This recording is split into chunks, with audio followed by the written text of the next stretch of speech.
¿Eh? Sí, Acá sí, no, liberen los hubo micrófonos, algo de chicos. lo que tuvieron que haberlo dado en esa clase. ¿Cómo, Yamila? Que sí que dio Luis y que dio algo de lo que tenían que haber dado en esa clase. Sí, de obligaciones Yo no veo disyuntivas, dio algo más. divisibles e indivisibles. En realidad hoy vamos a continuar con la misma temática de la clase anterior, en el sentido que, en el sentido que vamos a seguir viendo lo que se llaman las obligaciones múltiples, cuando hay pluralidad de sujetos, porque tiene una significativa trascendencia el tema. Sobre todo, les digo por qué. Porque en la dinámica del derecho hoy, más allá de las obligaciones convencionales, ¿sí? Eh, todo lo que deriva de lo que es la responsabilidad extracontractual, toda la teoría general de la responsabilidad, y ya hemos visto algo respecto de lo que es la responsabilidad, ¿no? Cómo se ha ampliado el campo de la responsabilidad en el ámbito del derecho, consecuencia de el acaecimiento cada vez mayor de daños digamos, y la ausencia de sujetos que pudieran reparar esos daños. Eso más o menos lo tienen presentes como para la evolución que ha tenido el derecho privado, el derecho civil y sobre todo en materia de responsabilidad. Que recuerden ustedes, y esto es como la base del pensamiento de nueva estructura, en el sentido de que antes el derecho se asentaba sobre la existencia del individualismo del sujeto, y que la culpa era el único soporte de factor de atribución directo de la responsabilidad. El sujeto, digamos, era el principal soporte de la responsabilidad, si actuaba a título de culpa o a título de dolo. Pero con la ampliación de los daños, con la ampliación de la industrialización y demás, aparecieron innumerables u otros factores de atribución de responsabilidad, los factores directos, indirectos o los factores objetivos. Eso lo hemos visto, ¿no? Creo que sí, o no. Cuéntenme. Ya más o menos tienen la idea. Pregunto. Liberen los micrófonos, chicos, no Sí, sí, tengan lo problemas. vimos. Todo esto lo vimos. ¿Por qué hago hincapié en esto? En esta evolución que ha tenido todo el derecho, digamos, en el plano de las obligaciones y especialmente en lo que respecta al derecho de daños, porque hoy vamos a ver obligaciones de sujeto plural, ¿no? Las referidas a las obligaciones solidarias y sobre todo a lo que se denominan las obligaciones concurrentes, que hoy están reconocidas en el Código Civil y Comercial y antes fue un reconocimiento, si se quiere, producto de la jurisprudencia y precisamente de la evolución del derecho. ¿Qué decimos cuando hablamos del principio general? Cuando hablamos de pluralidad de sujetos, ¿qué quiere decir? Que tanto en la fase activa como en la fase pasiva del vínculo obligacional puede haber uno o más sujetos, tanto sea acreedores, tanto sea acreedores como deudores. Por eso vamos a ver que hay dos clases de solidaridad, o el sistema tipifica la solidaridad activa y la distingue de la solidaridad pasiva. Se habla de solidaridad activa cuando hay varios acreedores y solidaridad pasiva cuando hay varios deudores. Pero ¿cuál es el principio general que rige en materia de obligaciones de pluralidad conjunta, o sea, donde intervienen varios sujetos? El principio general es que las obligaciones, cada uno deberá responder, ¿sí?, en forma mancomunada. ¿Saben qué quiere decir obligación mancomunada? Que cada uno va a responder por su cuota parte de la deuda. Si hay tres deudores que deben 45 pesos a un acreedor, y la obligación, y nada se dice respecto de la obligación que tiene cada uno de ellos para con el acreedor, la obligación se considera que es simplemente mancomunada, es decir, que cada deudor, pagando su cuota aparte, queda liberado de la obligación. y son 45.000 pesos, una A paga los 15.000 pesos y queda totalmente liberado de la deuda. Y el acreedor únicamente le puede reclamar a cada uno de sus deudores esa parte proporcional. ¿Qué significa en esto entonces?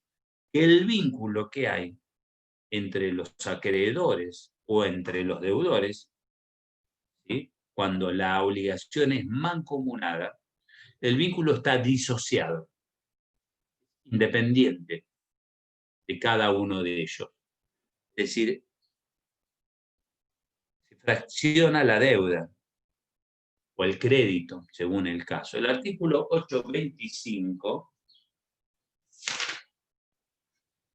dice así, miren, obligaciones de sujeto plural. Recuerden que tienen que tener el código a mano.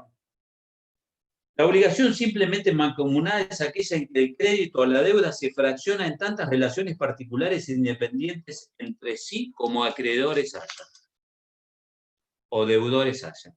Las cuotas respectivas se consideran deudas o créditos distintos los unos de los otros, es decir, que en alguna medida hay autonomía entre el acreedor y cada uno de sus deudores, o los acreedores con el deudor, o los acreedores con los varios deudores. ¿Por qué? Porque en esta pluralidad puede haber pluralidad activa, puede haber pluralidad pasiva, cuando hay varios acreedores y un solo deudor, pluralidad pasiva, cuando hay un solo acreedor y varios deudores, y lo que se llama pluralidad mixta, cuando hay varios acreedores y varios deudores a la vez.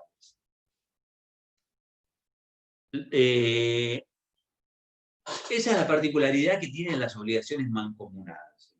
Hay autonomía, los vínculos están disociados y los efectos, digamos, no se propagan entre de un acreedor con los otros deudores y viceversa. Por contraposición, cuando la obligación es solidaria, ¿qué podemos colegir? ¿El vínculo está disociado? No. Precisamente todos quedan coobligados o coligados en la relación prestacional. ¿Sí?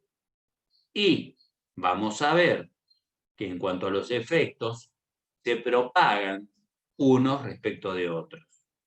Si un deudor paga la totalidad de la deuda que tiene con otros al acreedor, ¿sí?, el acreedor queda liberado y extingue la obligación. ¿Sí? En alguna medida, los efectos son diferentes respecto de las obligaciones mancomunadas. Una de las particularidades que tienen, que tanto una como otra pueden responder a un objeto divisible o indivisible. Ustedes habrán visto cuando estudiaron con el doctor ambos el tema de lo que es la divisibilidad o indivisibilidad. La obligación es divisible en tanto y en cuanto ella pueda ser fraccionada sin que pierda su autonomía o pierda su valor. ¿Es así o no? Y la obligación indivisible es cuando no se puede fraccionar, o bien cuando las partes convencionalmente establecieron la indivisibilidad para el cumplimiento de esa obligación. Es decir, que se debe cumplir el objeto de la prestación in totum, independientemente. ¿Hasta acá está claro, chicos? Sí, sí. Sí, profe, perfecto. El artículo 827 del Código Civil dice que hay otra de las cosas. ¿Cuál es el principio general en materia de sujetos, de obligaciones, de pluralidad de sujetos? Y que no descansa el vínculo, la relación en atención al objeto de la prestación, como en las divisibles o indivisibles, sino a la naturaleza del vínculo, en cuanto a cómo se debe responder. El principio general que todas las obligaciones de sujeto plural son mancomunadas. Si las partes no convienen, no lo pactan o no lo dispone la ley, el principio general es que la obligación es mancomunada. Por eso les aclaré al principio que puede ser que si estamos frente a un incumplimiento de una obligación donde hay tres deudores que deben 15.000 pesos y nada se estableció en cuanto a la forma del cumplimiento de la prestación, obviamente que cada uno responde por su cuota aparte.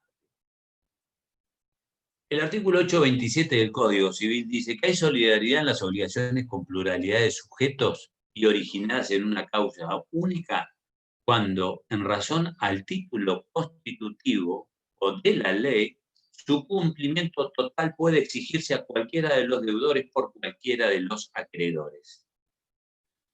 Si ustedes marcan y observan este artículo, y lástima que no estamos en una clase presencial, como para que ustedes preguntarles, capaz que se animan y me lo pueden decir, de lo que surge de esta norma, ¿sí? Podemos colegir parte de lo que yo les dije anteriormente. Fíjense, hay solidaridad en las obligaciones con pluralidad de sujetos y originadas en una causa única en razón del título constitutivo de la ley. Su cumplimiento total puede exigirse a cualquiera de los deudores por cualquiera de los acreedores.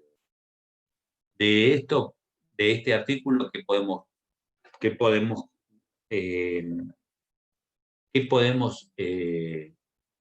colegir o concluir? En primer lugar, que este tipo de obligaciones solidarias, y esto remárquenlo, ya van a ver por qué, responden a una causa única. Responden a una misma obligación, motivada en una misma causa, generada por una misma causa. La causa que genera el vínculo coligable o coligado entre todos los acreedores o todos los deudores, ¿de dónde surge? Del mismo artículo. Porque si leen, fíjense, dice, cuando hay una causa única, cuando, en razón del título constitutivo o de la ley, su cumplimiento debe ser total. ¿Qué entienden cuando dice en razón del título constitutivo de la ley? Por acuerdo entre las partes.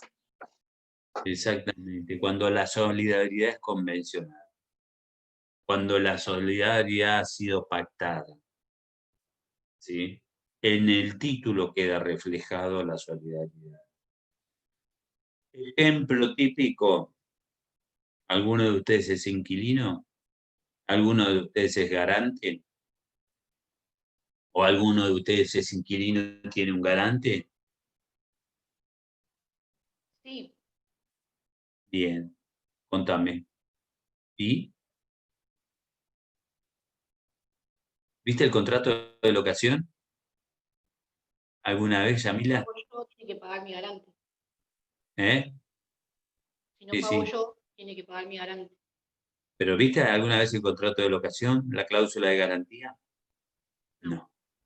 Bueno, por ejemplo, en un contrato de garantía, que es un contrato accesorio, ¿sí? Normalmente se da en la locación o en otro tipo de negocios, pero un contrato, normalmente lo que se llama el contrato de fianza, cuando alguien va a responder por otro, convencionalmente, ese contrato de garantía puede ser simple, es decir, el garante es un codeudor simple de las obligaciones del deudor principal, y en este caso no responde, o mejor dicho, el acreedor no puede ir directamente contra el deudor, fiador.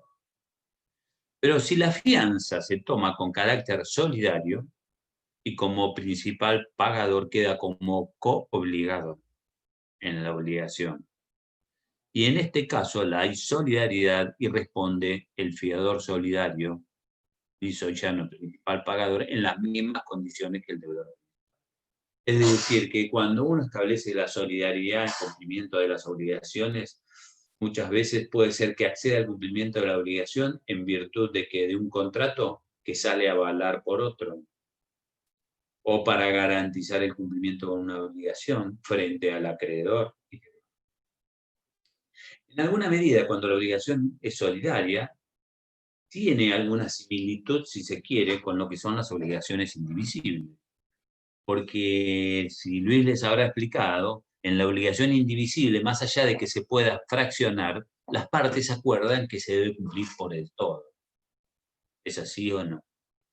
Y aquí también, en una obligación solidaria, el cumplimiento de la obligación frente al acreedor, ¿sí?, se debe cumplir por el todo, o mejor dicho, el acreedor puede exigirle el total de la obligación a todos los deudores.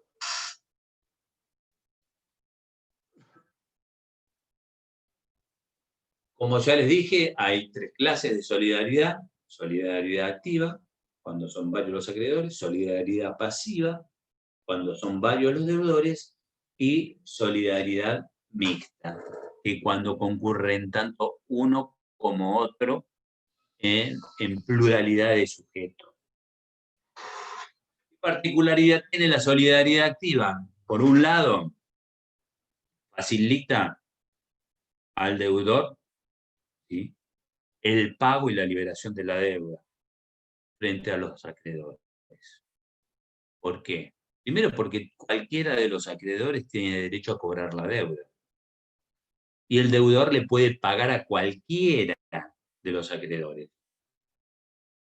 Esto trae aparejado, en alguna medida, quede liberado el deudor independientemente del acreedor que integra la solidaridad activa haya. ¿Por qué? Porque luego de eso, ustedes van a ver que se dan en las relaciones internas, porque acá vemos que en el vínculo obligacional están entre los dos polos, acreedores y deudores. Pero cuando se extingue esa obligación, después trae aparejados secuelas o consecuencias internas, cuando hay pluralidad de sujetos y ha cobrado uno de ellos respecto a los otros. O sea, está lo que se llama el de participación, como vamos a ver. La solidaridad pasiva no ocurre lo mismo. En la solidaridad pasiva no ocurre lo mismo. Es decir, cualquiera de los deudores puede pagar, ¿sí?, y el acreedor le puede exigir a cualquiera de los deudores. Pero el otro deudor, que no se le exigió la deuda o que no cobró la deuda, que no pagó esa deuda, en alguna medida, esa obligación, como vamos a ver, se transforma y se convierte en una obligación mancomunada. Los otros deudores tendrán que pagar la cuota aparte que le corresponde, ¿sí?, en función del crédito principal. No sé si está claro lo que les digo. Situación o hipótesis: hay 3 deudores que son solidariamente responsables frente al acreedor principal, y uno de ellos paga la totalidad de la deuda, en alguna medida, ¿sí?, el acreedor queda desinteresado, ¿o no?, de esa obligación. Pero respecto de los otros deudores, que también debían responder por el pago de esa deuda, ¿sí?, y que no han contribuido a pagarla, ¿sí?, ¿qué es lo que deben? La obligación se convierte en mancomunada, y el deudor que pagó el total de la deuda tiene el derecho de reclamarle a cada uno de los otros codeudores la cuota aparte que le corresponde. ¿Está? Nosotros hoy, acá tengo el cronograma, ¿no?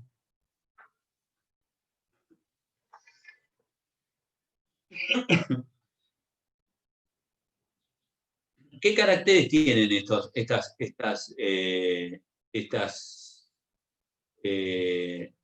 obligaciones? ¿Cuáles son los caracteres de las obligaciones solidarias?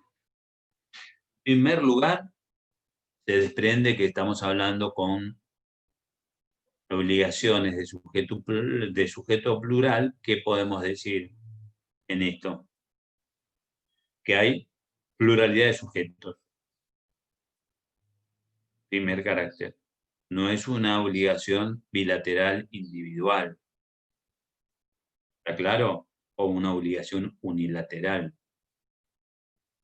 sino que hay pluralidad de sujetos, activos o pasivos. Con relación a la prestación o al objeto de la obligación, ¿qué podemos decir? Hay unidades de objeto. Que el objeto es único, puede ser indivisible o no, ¿sí? Pero la realidad es que el objeto es el mismo para todos.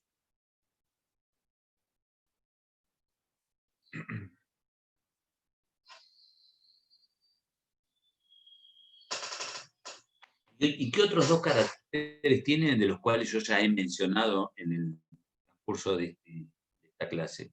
¿Qué otros dos caracteres tienen? Si lo pueden, si es que llevaron la continuidad en el relato, ¿qué otros dos caracteres advierten que pueden tener estas obligaciones solidarias? Les digo por qué, y les reitero, porque el derecho se aprende estudiando, pero se ejerce pensando.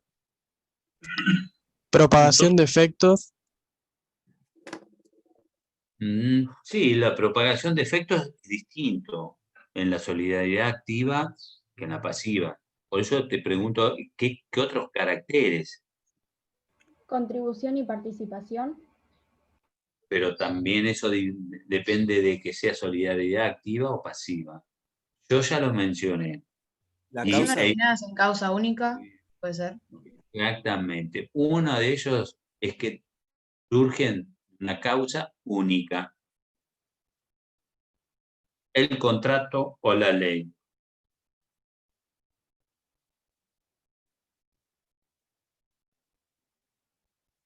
Y otra de las particularidades que tiene es que hay pluralidad de vínculos que quedan coobligados. En cuanto al vínculo obligacional. En cuanto a la causa, decimos que responden a una causa única. En cuanto al objeto, hay una unidad en el cumplimiento de la prestación. Independientemente que sea divisible o indivisible, el objeto de la obligación. ¿Está? Es decir, esas son las características que tienen las obligaciones solidarias. Y esto es relevante, porque como vamos a ver, en las obligaciones concurrentes, uno de estos caracteres, llamémosle así, vamos a ver que en alguna medida brilla por su ausencia. Y digo que brilla por su ausencia no es porque esté faltando, sino porque en alguna medida es relevante para determinar la naturaleza del vínculo obligacional que provoca. El artículo 828 habla de la fuente de la obligación, que la solidaridad no se presume y debe surgir inequívocamente de la ley o del título constitutivo de la obligación. Con sujeción a lo dispuesto en este párrafo, sigue el artículo refiriéndose al criterio de aplicación, y en los dos siguientes, se considera que cada uno de los codeudores solidarios en la solidaridad pasiva y cada uno de los coacreedores en la activa representa a los demás en los actos como tal. Es decir, que tanto cualquier acreedor como cualquier deudor, todo lo obrado por él en cumplimiento de la obligación, en el cumplimiento de la prestación, ¿sí?, lo hace en beneficio o en representación del conjunto. Implica la representación del conjunto. Implica que está actuando por todos ellos. No nos vamos a meter en la teoría general de la representación, porque ya la van a estudiar en contratos en el próximo cuatrimestre, y ojalá que sea presencial. Capaz que algunos de ustedes cursa conmigo, otros no, pero la teoría general de la representación es cuando alguien actúa por otro en un negocio y en qué medida se van a propagar los efectos de ese negocio respecto de los representantes. En estos casos, en las obligaciones solidarias, la ley establece un caso de representación legal.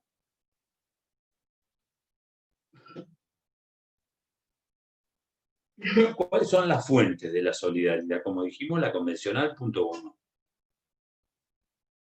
Pero después tenemos las otras fuentes de la solidaridad, que es la principal, o que se da en supuestos y que lo mencioné al comienzo de la clase.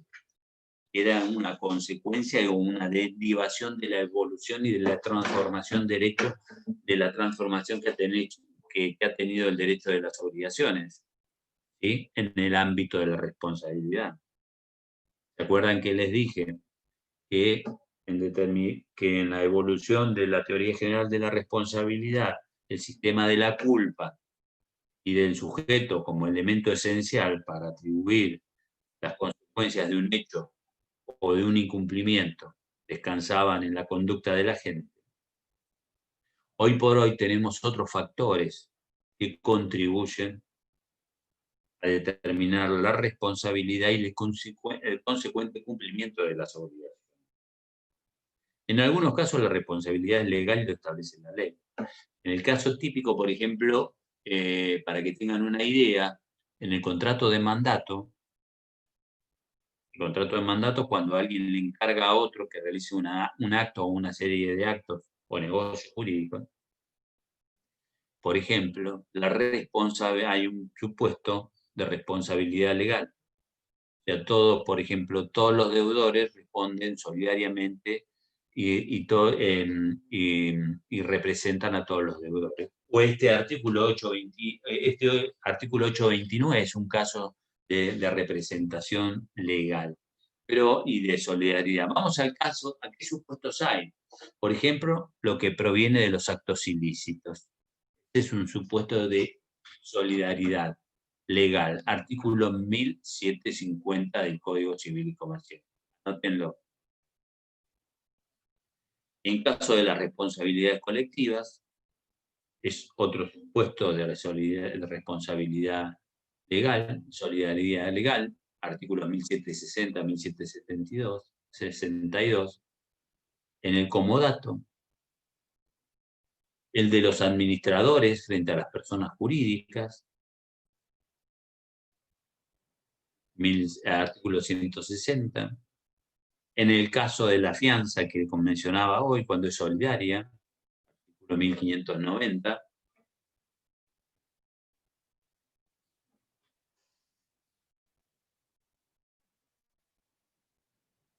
Profe, ¿cuál era el artículo de los actos ilícitos?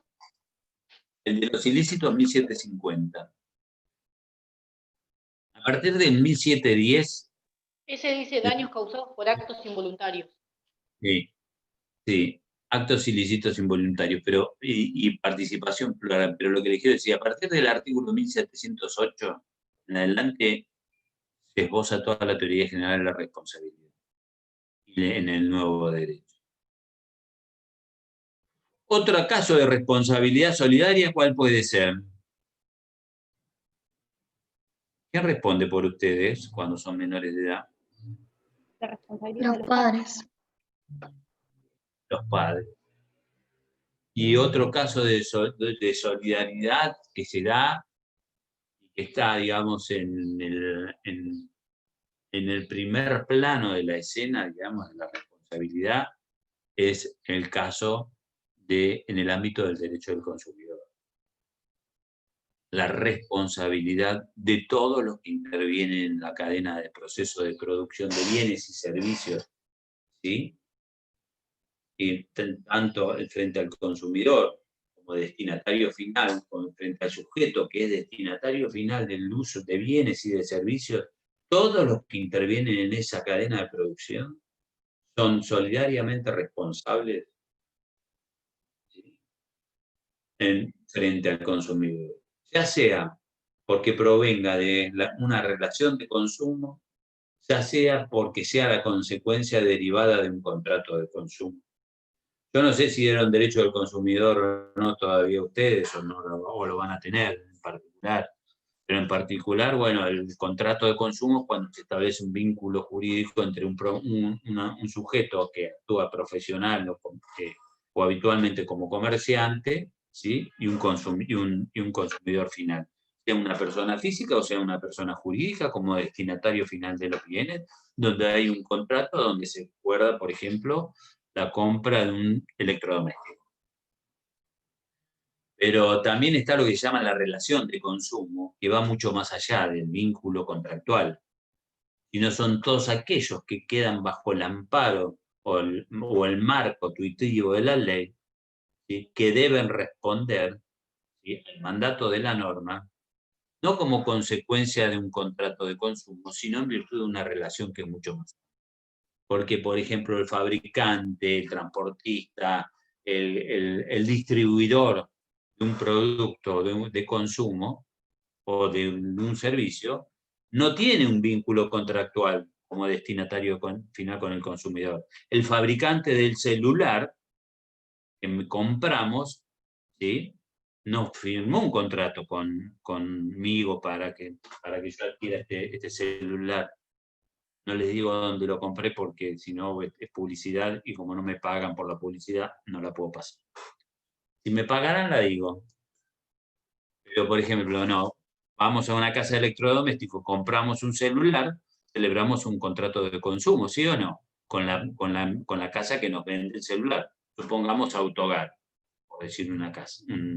Compré un Autogar, bueno, establecí un vínculo contractual, un contrato de consumo, debe responderme por las bondades y las características del producto que he adquirido.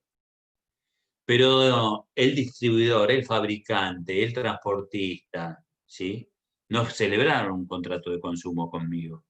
Sin embargo, están en el marco de una relación de consumo y por lo tanto deben responder frente al consumidor y de manera solidaria. Ya lo van a estudiar cuando vean la ley de defensa del consumidor.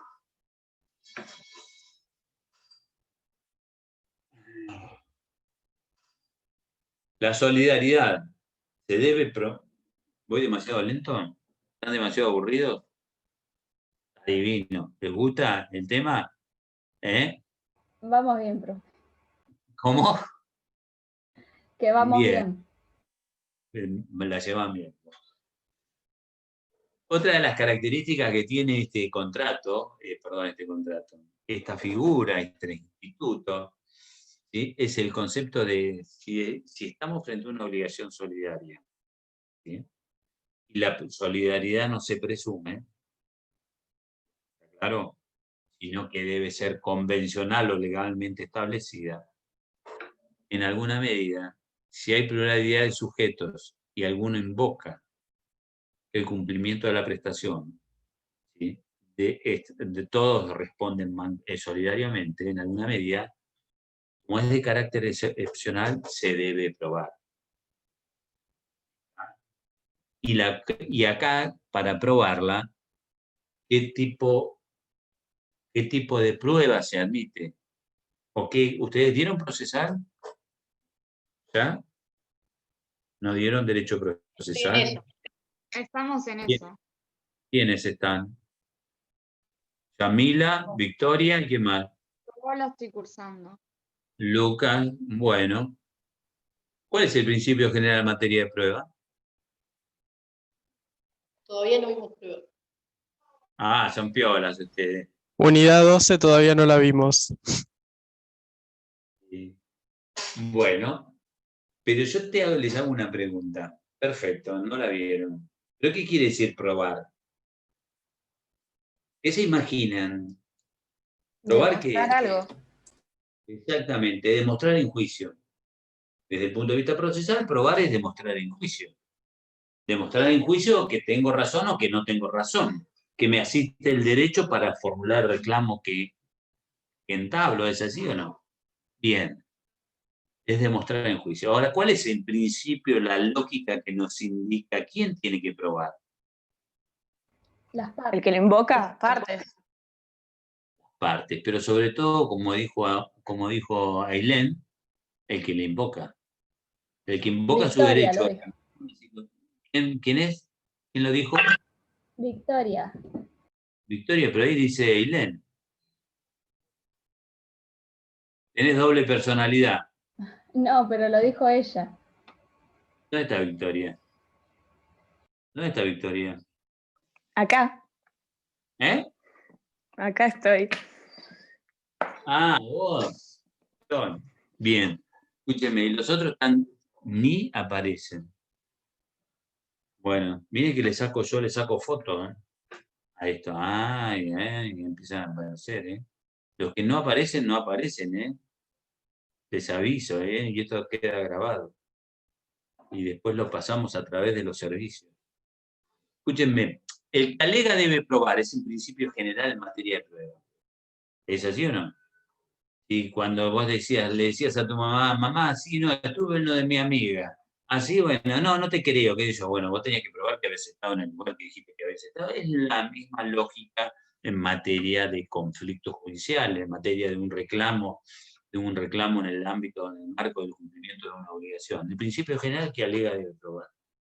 Con lo cual, si la solidaridad, y esto lo digo para que vean, y es lo que yo siempre hago hincapié en la lógica del pensamiento.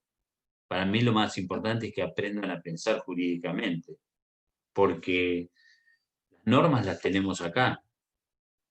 ¿Sí o no? Todo está en el código. No inventamos nada. Nosotros tenemos estos libros acá, ¿ven? Pero son de utilería. No, mentira.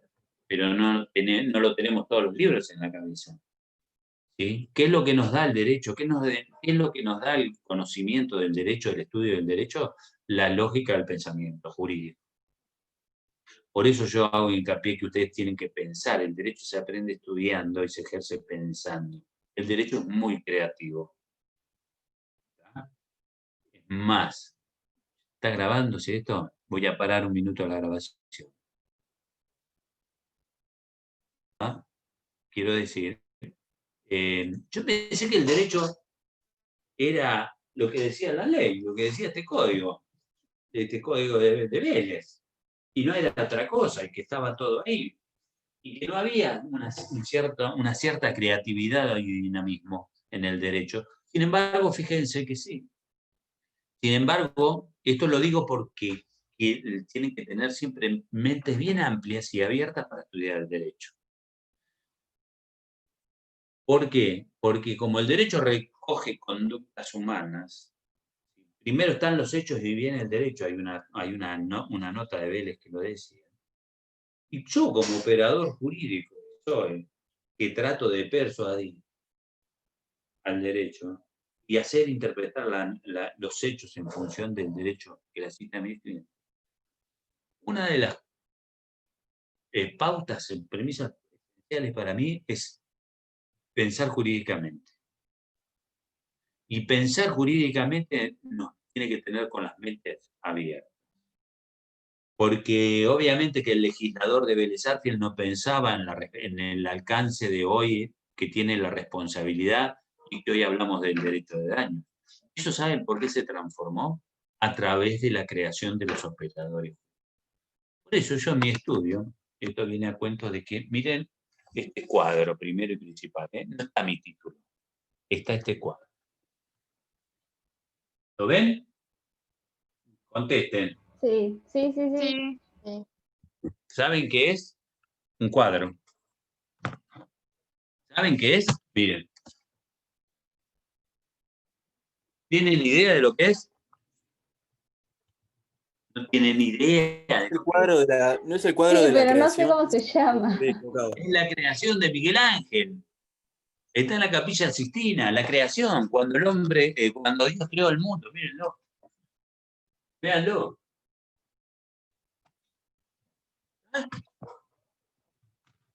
¿Qué tiene que ver con el derecho? Todo. Porque lo creamos nosotros. Porque tenemos que tener las mentes abiertas para aprender el derecho, para pensar el derecho. Y eso es lo que yo quiero que ustedes tengan, mentes abiertas para pensar el derecho. Fíjense que todo este derecho moderno, el que van a ejercer, el que están estudiando, y el que hoy se vino con el nuevo Código Civil y Comercial, etcétera, etcétera, en alguna medida es producto, precisamente, de la evolución del derecho a través de los operadores jurídicos. Llámese, tanto sea los que intervienen en la administración de justicia como los que no, los doctrinarios jurídicos. Es decir, no tenemos que encerrarnos y encasillarnos, y por eso tenemos que aprender a pensar. Y por eso es importante que cuando leen un artículo del código, lo piensen y lo razonen, más que memorizarlo. No les niego que esta carrera requiere memoria. ¿Sí? Por suerte, yo la estoy aprendiendo paulatinamente, por suerte ya lo estudié hace años. ¿Pero qué voy con esto? Que tenemos que aprender a pensar, chicos. Estudien pensando el derecho. Es la mejor manera que van a poder aprender el derecho a aprender como conocimiento y el día de mañana no van a poder ejercer. Si vamos a las normas, todo tiene una lógica. Todo tiene una lógica. Y lo que tenemos que ejercitar es precisamente esa lógica. ¿Está claro? Bueno, ya los aburrí con esto, seguimos ahora. Esto es un break, pero yo les puedo asegurar que esto es parte de lo que se llama la currícula oculta en la formación de uno. Y otra de los temas que sería currícula oculta, y lástima que no podemos, es que las clases participen los alumnos. Y yo en mis clases a los alumnos les hago dar temas a los que les guste. Porque también es importante poder exponer ante los demás. Porque esta es una carrera donde prevalece también, más allá de que el sistema es romano escrito, también está la oralidad. Bueno,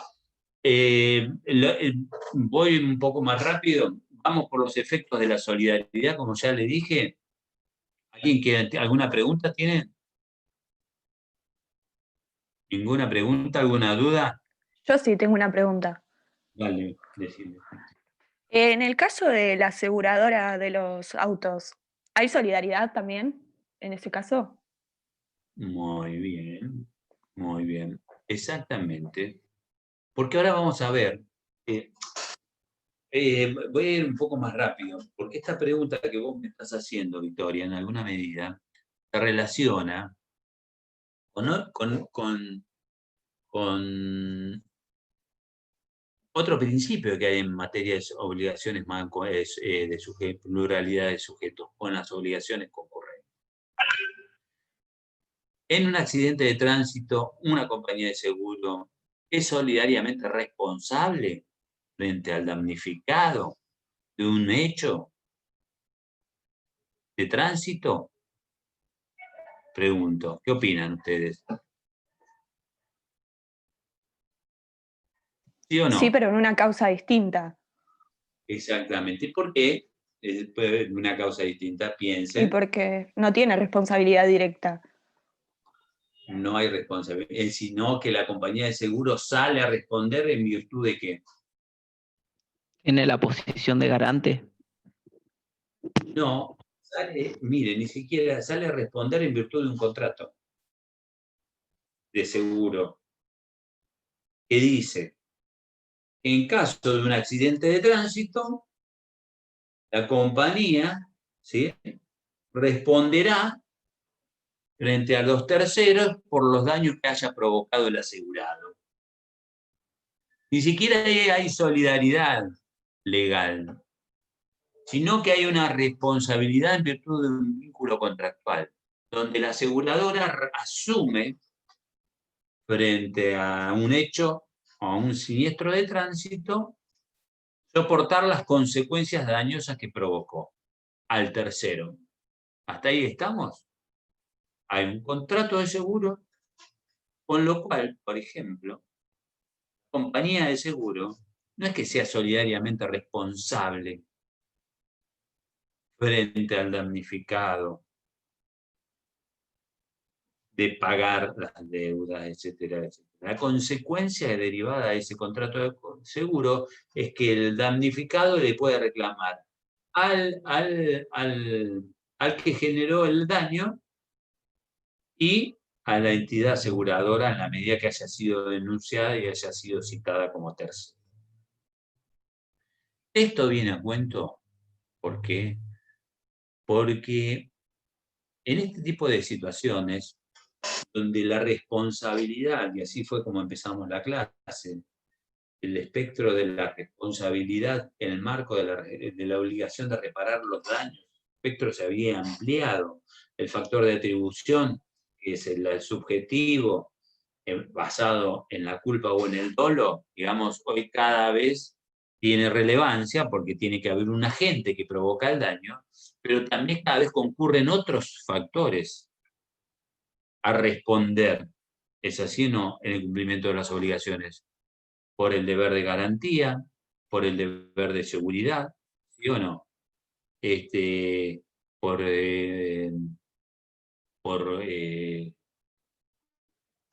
Déjame otra vez. Por el riesgo o vicio de la cosa, por el ser el dueño o guardián, por el deber de vigilancia, ¿sí o no? Entonces, fíjense, en todas estas situaciones que hoy les estoy planteando, que concurren a responder frente a un determinado hecho o una determinada obligación generada a consecuencia de un ilícito o tal vez de un contrato, puede ser que concurran distintas partes frente al tercero a responder en el cumplimiento de esas obligaciones. Entonces esas obligaciones, ¿sí?, no estaban reguladas en el código como obligaciones solidarias, solamente Vélez hablaba de solidarias y mancomunadas. Pero se empezó a acuñar un concepto de obligaciones insolidas. Obligaciones que, si bien no reunían todos los caracteres propios de las obligaciones solidarias, las consecuencias frente a los terceros, donde había pluralidad de sujetos, todos debían responder. Es decir, pero respondían de manera insólita. ¿Qué quiere decir esto? Lo que hoy el Código reconoce en el artículo 850 a las obligaciones concurrentes. Obligaciones concurrentes son aquellas en las que varios deudores deben el mismo objeto en razón de causas distintas.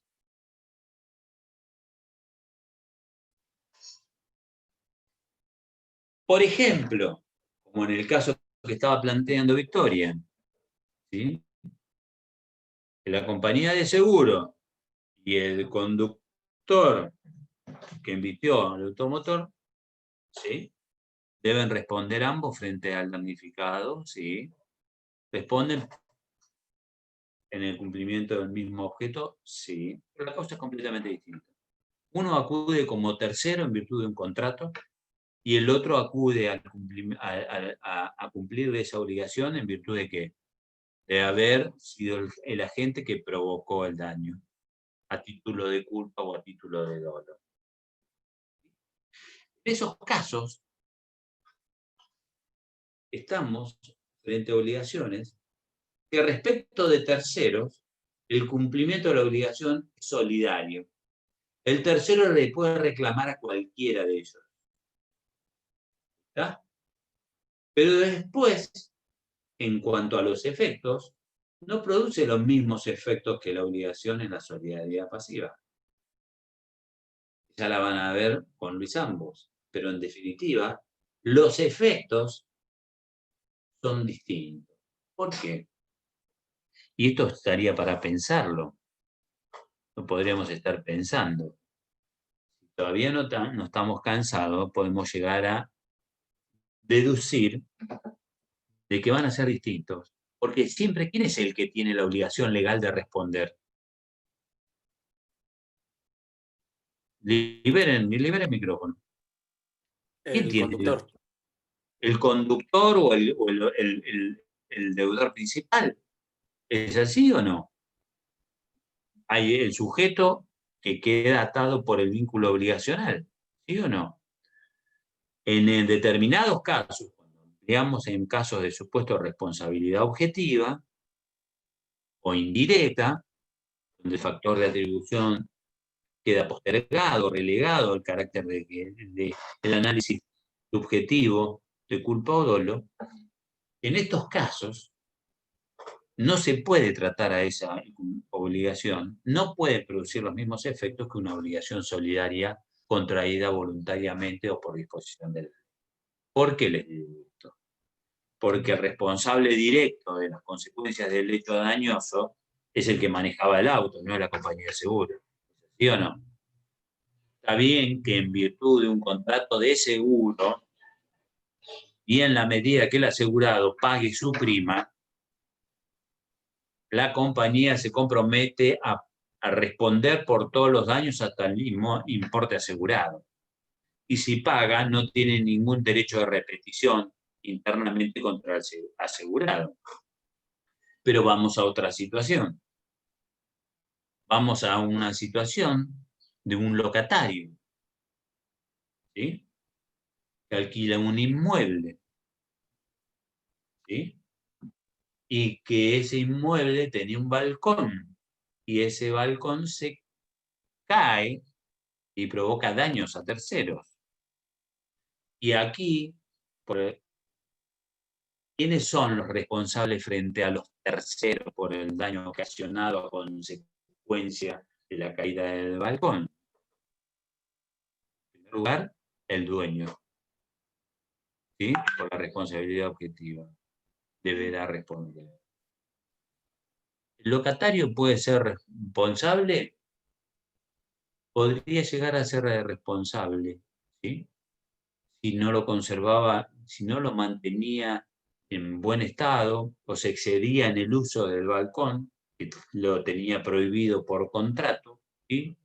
Y sin embargo salía al balcón, etcétera, etcétera, y se cayó en el balcón. Tal vez en el contrato fue prevenido de que no se abstuviera de utilizar el balcón. El consorcio del edificio es responsable por el deber de garantía y de mantenimiento y de seguridad. Entonces los damnificados, de hecho, van a tener acción contra cualquiera de ellos. Pero fíjense, ¿quién puede responder a título de culpa? Y supongamos que puede ser que el locatario que usó contra la voluntad del contrato, hay responsabilidad a nivel de culpa. Puede ser que también haya culpa de parte del propio dueño de la cosa, porque no lo tuvo. O sea, hay casos en donde la responsabilidad objetiva no excluye la culpabilidad de los protagonistas. ¿Está claro lo que quiero decir? ¿Y por qué tiene relevancia esto? ¿Por qué tiene relevancia esto? Porque puede ser que haya pluralidad de sujetos en una obligación concurrente, donde la víctima pueda reclamarle a todos ellos el totum y el cumplimiento de la obligación. Pero luego en las relaciones internas, aquel que salió a responder por el cumplimiento de la obligación va a tener acción de repetición contra el principal responsable, aunque la causa del responsable haya sido por razones objetivas. O puede ser que sea por razones subjetivas. No sé si está claro. Lo determinante en la responsabilidad, en las obligaciones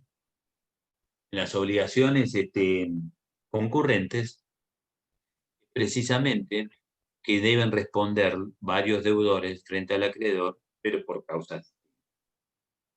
Supuestos el hecho del principal y el del dependiente, del 1113 viejo del Código Civil, ¿no?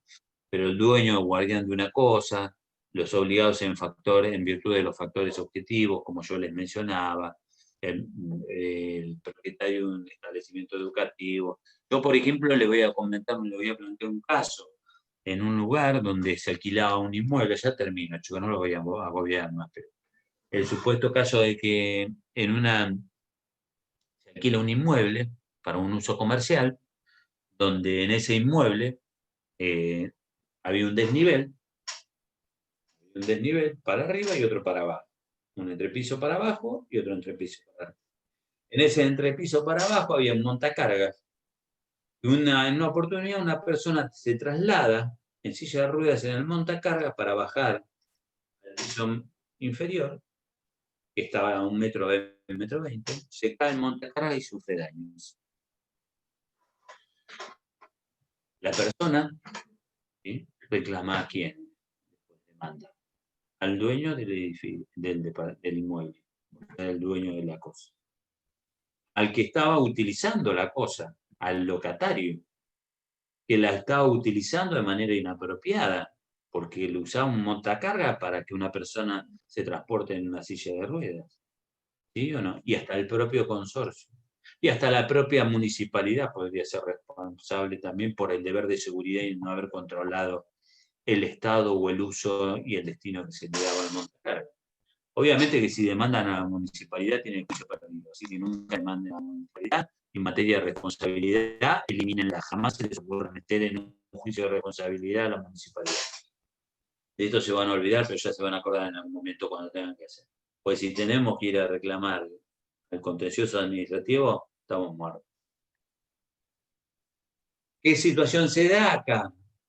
Todos son demandados. Propietario, locatario, consorcio, entidad aseguradora, si estaba asegurado el mueble, etc. ¿Quiénes son los responsables directos? Evidentemente que el locatario estaba utilizando mal y en manera inadecuada, y por su culpa, negligencia o imprudencia, terminó generando el daño. El reclamo lo paga el propietario del inmueble. ¿Sí? En este caso, él concurre no en razón de haber obrado con culpa o negligencia o imprudencia, porque aparte era un local que hacía 20 años que se lo alquilaba al locatario, con renovaciones sucesivas, sino que él concurre en virtud de ser el dueño o guardián de la cosa. Haga el juicio, ¿sí? Tiene acción de repetición ¿contra quién? Contra el deudor principal. ¿Quién es? El que obró con culpa. Le da la posibilidad y tiene la potestad de acudir y de reclamar por el total de la deuda que hubiera pagado. Si la obligación era solidaria y era convenida, si hubiera pagado una cuota aparte, la obligación se transforma en mancomunada y deja de ser, digamos, y no tendría derecho a reclamar. Si el responsable del hecho,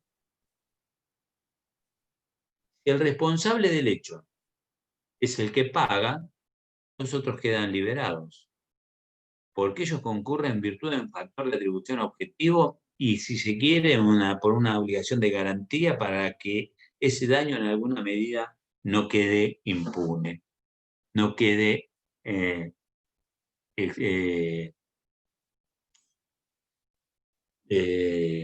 ¿cómo se llama? No quede desamparado. La característica entonces tenemos, por ejemplo, que hay pluralidad de acreedores, puede haber identidad de objeto, hay, pero lo que lo distingue de la obligación solidaria es que la causa es completamente distinta. Y se da en las obligaciones cuando la solidaridad es pasiva.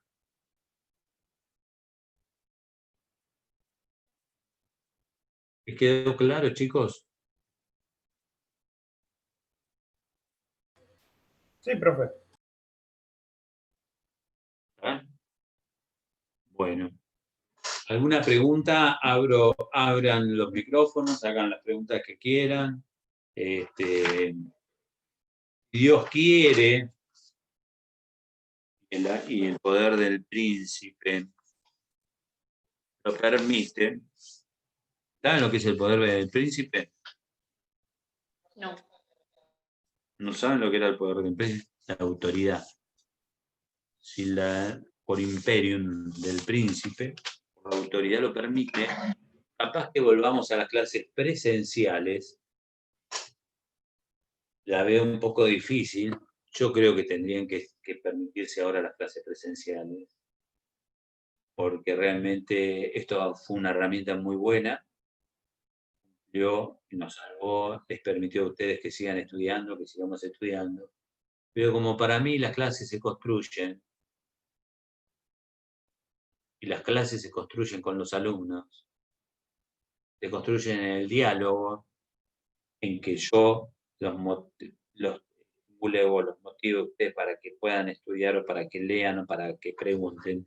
Y en alguna medida, a través de estas clases virtuales, ese feedback o ese diálogo está entrecortado. Por eso yo siempre hablo de que pueden liberar los micrófonos y que realmente Y otra de las cosas que digo, reitero, y se van a escuchar al hartazgo, porque si están dispuestos a bancarme en contratos el año que viene, me lo van a volver a escuchar decir, voy a parecer un viejo desmemoriado, pero no lo digo ni de viejo ni de desmemoriado, sino de la convicción que tengo de que, ¿qué iba a decir? Me olvidé. No, ¿qué es lo que le quiero decir? Es que ustedes no tienen que ir a clases. Esta es una cursada de poco tiempo, materias pesadas, con mucho contenido. Entonces las clases, ustedes tienen que venir a las clases a sacarle el jugo a los docentes. Saber de lo que estamos hablando y decir, bueno, no, yo vengo y le quiero preguntar y quiero sacar esto, disiparme las dudas.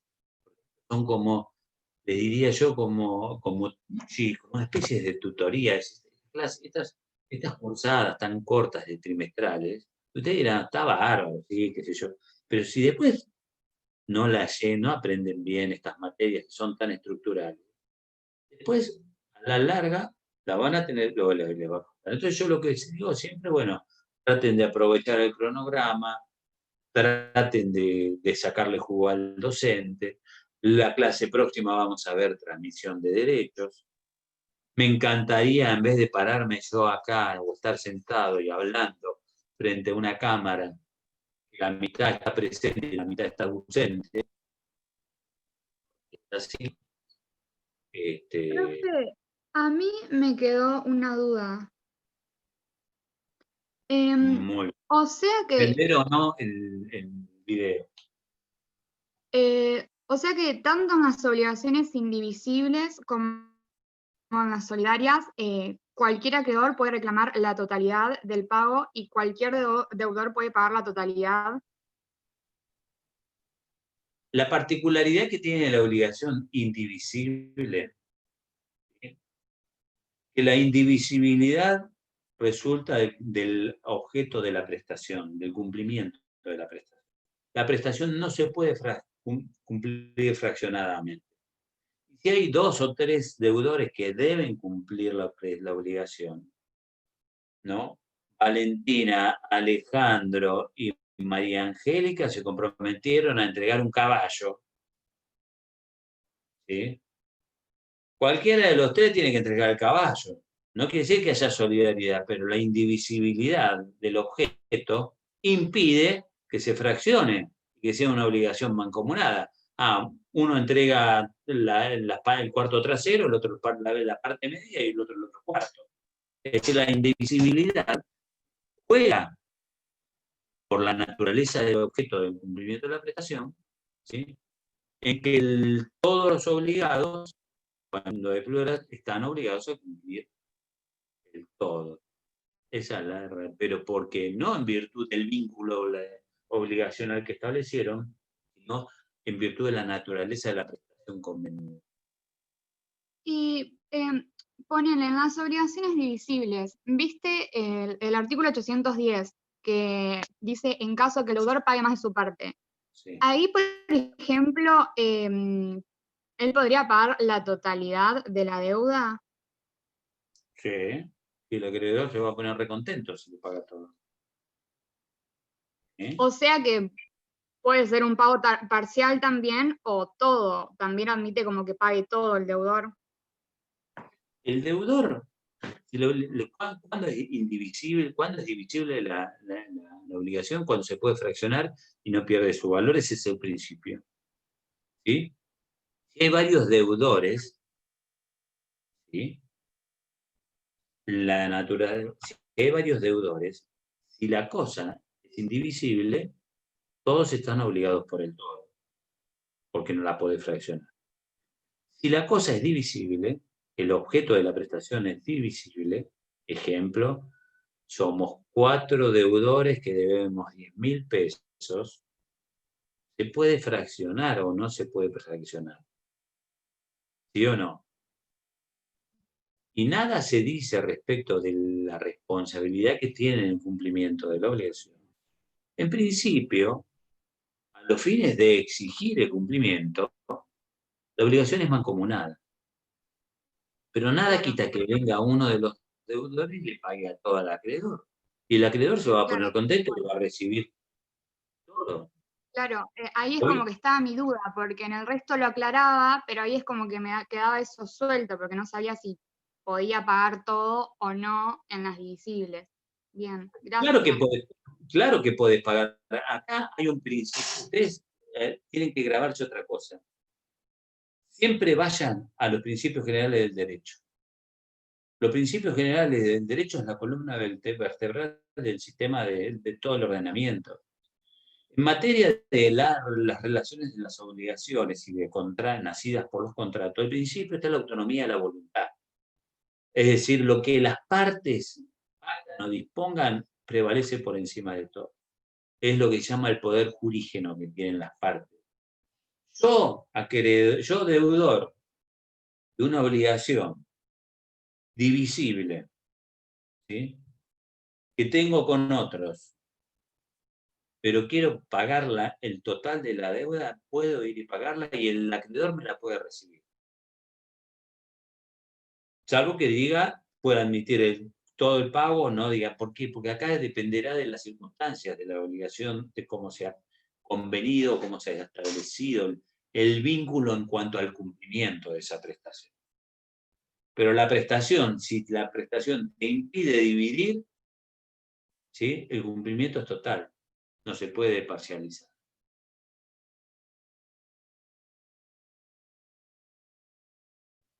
Más preguntas. Están cansados, están podridos, están aburridos, está todo grabado, ¿eh? Ojo.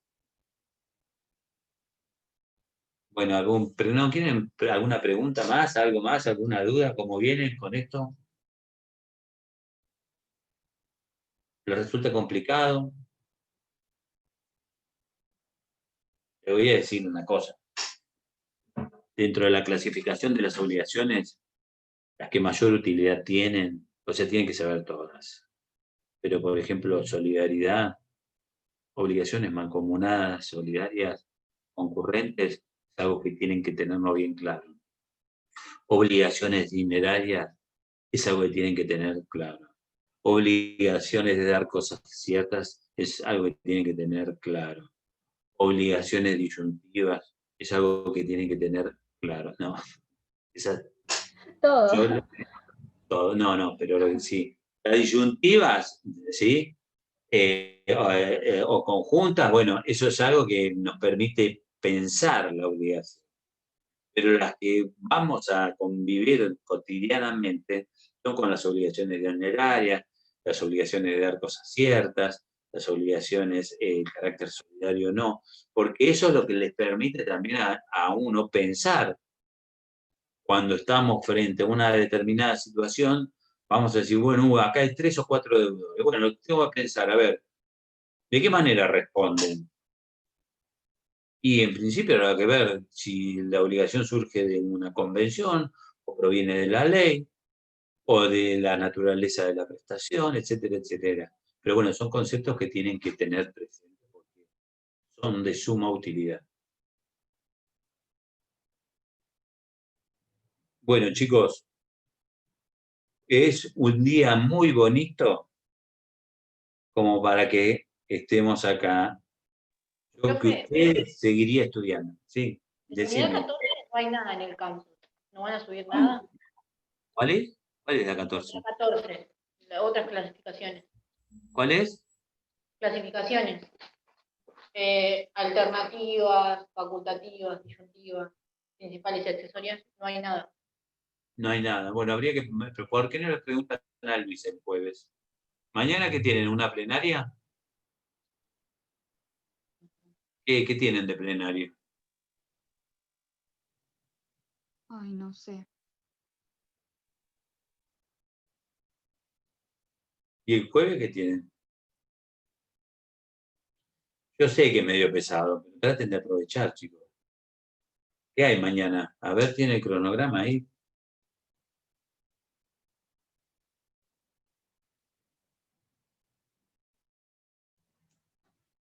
Ay, ustedes. Mañana vemos concurrentes. Ah, ¿van a ver concurrentes? ¿De nuevo?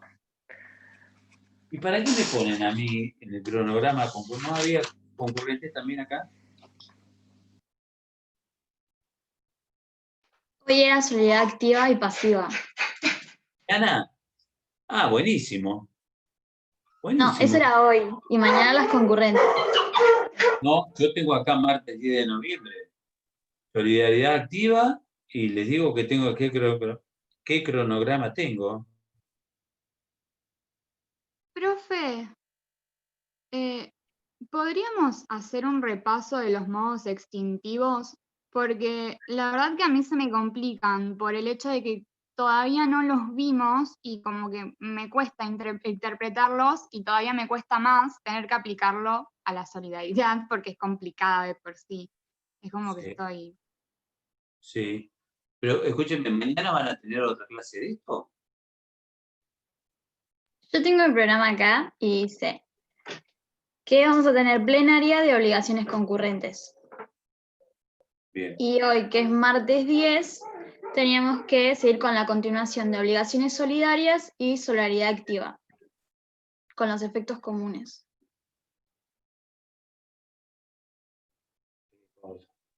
Porque en realidad nosotros no tuvimos ya una clase sobre solidaridad.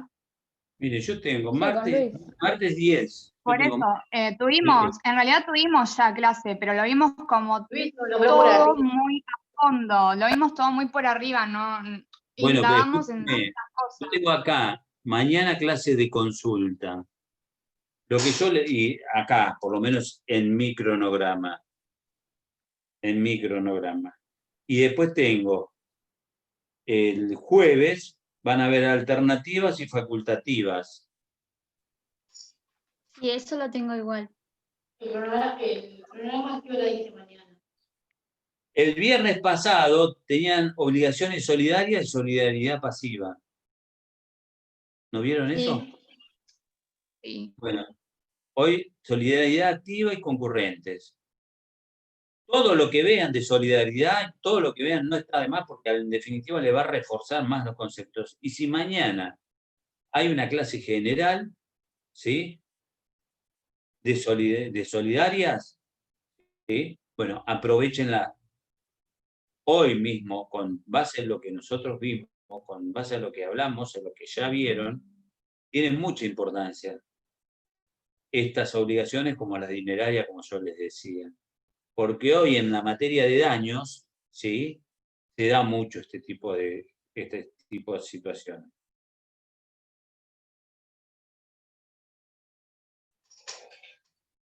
Y la clase próxima conmigo, ¿qué tienen? ¿Derecho? ¿Sesión de derechos? A ver si no tenemos otro cronograma. Transmisión de derechos. ¿Qué sería el 17? Transmisión de derechos, sesión de créditos.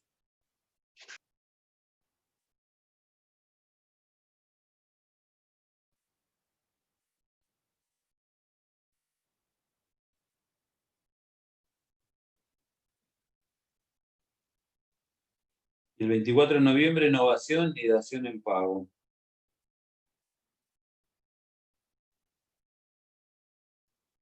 Y luego el 1 de diciembre, el contrato. Voluntad unilateral. Y después la guillotina. Bueno, chicos, los dejo. Mañana van a tener entonces otra clase más de repaso. No les viene mal esto. Está buenísimo. Estúdienlo. Mañana pregunten los efectos en particular. ¿Quién me preguntó? No me acuerdo. Y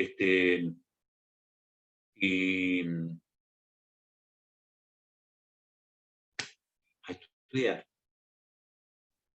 Que quiero que les vaya bien. ¿Les resultó difícil el examen? Sí, bastante. El recuperatorio. Ah. Bueno, pero están acá. ¿Cuántos son?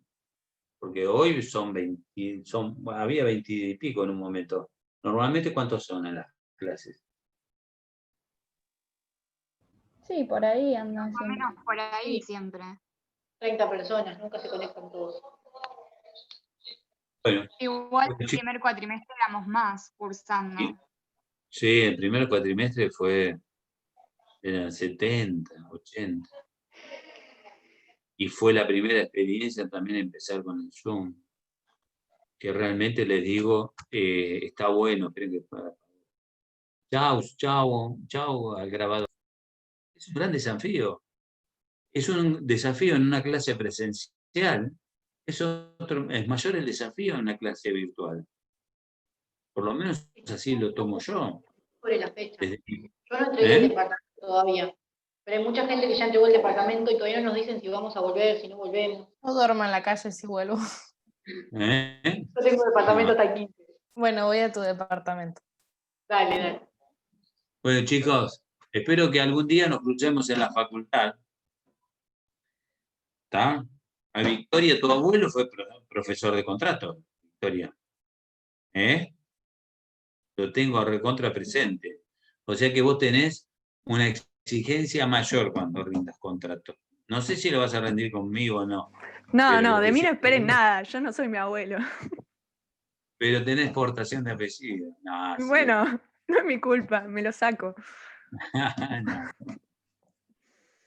Es una broma, no vayan a pensar que... bueno, nos vamos, los dejo, chicos. Bueno, profe, gracias. Soy un obrero del derecho que tengo que ir ahora A trabajar. con el pico y con la pala a trabajar, porque esto está muerto. Bueno, claro, un gusto, realmente es un gusto para mí estar con todos ustedes. Espero que disfruten un poco las clases de Zoom, o que disfruten estas clases, pero más que disfrutarlas, que traten que aprendan. Y para nosotros, lo que nos interesa es que aprendan la materia. Gracias, profe. Chao a Gracias. todos, Adiós. todas y a todos. Gracias. Chao. Chao, chao.